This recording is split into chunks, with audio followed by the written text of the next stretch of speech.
Assalamualaikum warahmatullahi wabarakatuh. Perkenalkan, nama anggota kelompok kami yang pertama ada Tasya Elizabeth Pangaribuan dengan NIM 202031232 dan Ajeng Putri Salsabila dengan NIM 202031237 kelas Informatika F dengan mata kuliah Komunikasi Data. Di sini kami akan menjelaskan tentang skema encoding. Yang pertama ada NRZL, Non-Return to Zero Level. NRZL yaitu suatu kode di mana tegangan negatif dipakai untuk mewakili suatu binary dan tegangan positif untuk binary lainnya, atau dua perbedaan tegangan untuk bit 0 dan bit 1. Tegangan konstan selama interval bit tidak ada transisi untuk kembali ke tegangan 0. Misalnya penerapan. Tegangan konstan positif untuk 1 dan tidak ada tegangan untuk 0. Atau tegangan negatif untuk nilai 1 dan tegangan positif untuk nilai yang lainnya. Yang kedua ada NRZI, Non-Return to Zero Inverted. NRZI yaitu suatu kode di mana suatu transisi low ke high atau high ke low pada awal suatu bit time akan dikenal dengan binary 1. Untuk bit time tersebut tidak ada transisi, berarti binary 0. Sehingga NRZI merupakan salah satu contoh dari differential encoding. Keuntungan NRZL dan NRZI yaitu lebih kebal noise atau tidak dipengaruhi oleh level tegangan. Kelemahannya yaitu keterbatasan dalam komponen DC dan kemampuan sinkronisasi yang buruk. Berikut adalah gambar skema NRZL dan NRZI. Pertama ada NRZL. Ketika 0, maka garisnya akan berada di atas. Lalu ketika 1, garis akan berada di bawah. Dan begitu seterusnya, ketika 0, garis akan berada di atas dan 1 di bawah. Lalu disambungkan. Lalu yang kedua ada NRZI, yaitu ketika 0 di bawah sampai ke angka 1 dia akan berubah ke atas. Sampai bertemu dengan angka 1 lagi, dia akan berubah ke bawah. Lalu ketemu lagi dengan angka 1, dia akan berubah ke atas. Sampai bertemu lagi dengan angka 1, dia akan ke bawah. Lalu ketemu lagi angka 1, dia akan ke atas. Akan berganti posisi di atas atau di bawah ketika bertemu dengan angka 1.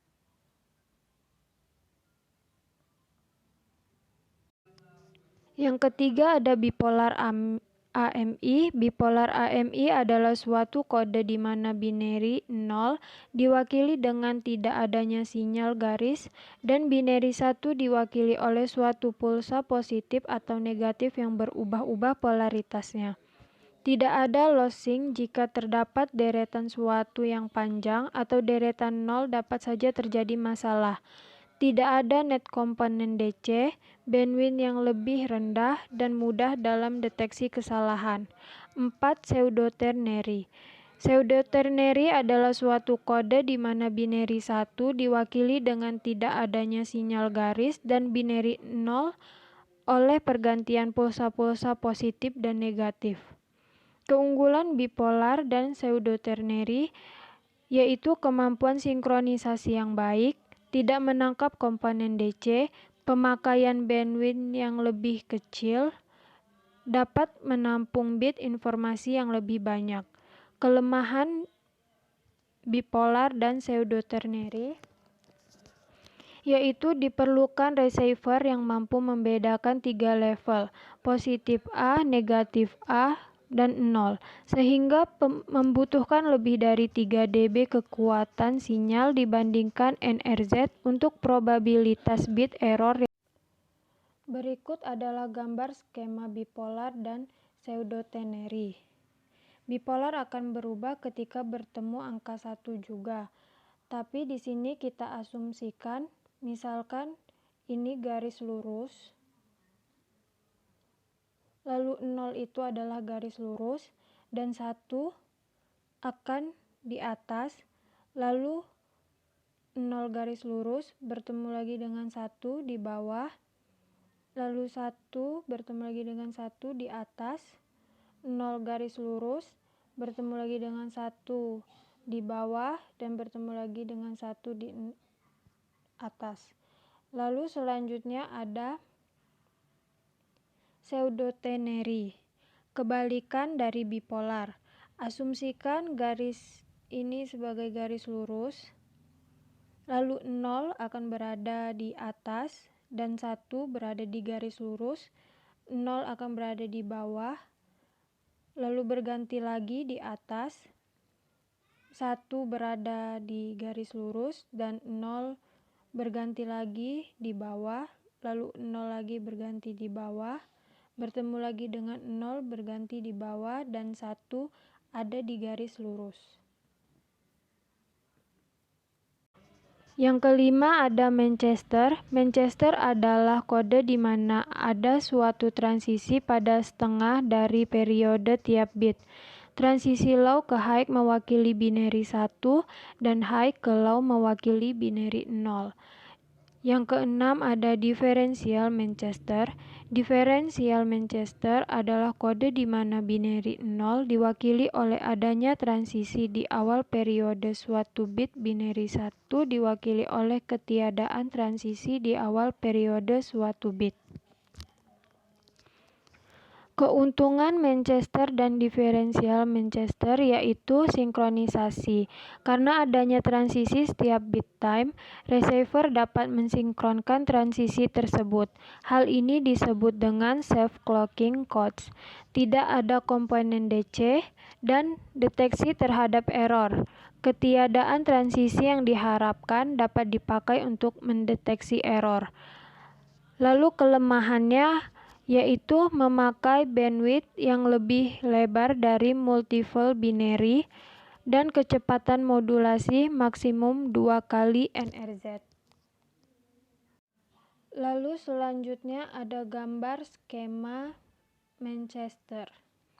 Skema Manchester ini ketika 0 dia akan berbentuk seperti Z, lalu ketika 1 dia akan berbentuk seperti S, dan begitu seterusnya. 0 dia akan berbentuk Z, 1 dia akan berbentuk S, 1 dia berbentuk S, 0 berbentuk Z, sampai seterusnya. Selanjutnya ada gambar skema diferensial Manchester. Di sini 0 digambarkan dengan Z, lalu ketika bertemu angka 1 maka berubah. Selama tidak bertemu angka 1 tidak akan berubah. Jadi bertemu dengan angka 1 dia akan berubah menjadi S, lalu S lagi, lalu bertemu 0 S lagi, bertemu 1 dia akan berubah lagi menjadi Z, lalu bertemu lagi dengan 1 dia akan berubah jadi S, bertemu 0 dia masih tetap S, lalu bertemu 1 dia akan berubah lagi menjadi Z, bertemu 0 akan tetap Z, bertemu 0 lagi akan tetap Z. Oke, baik, yang berikutnya adalah teknik scrambling, yaitu di mana serangkaian level tegangan yang tetap pada garis digantikan dengan serangkaian pengisi yang akan melengkapi transisi yang cukup pada lock receiver agar dapat tetap mempertahankan sinkronisasi. Yang pertama sini ada B8ZS atau bipolar with X0 substitution.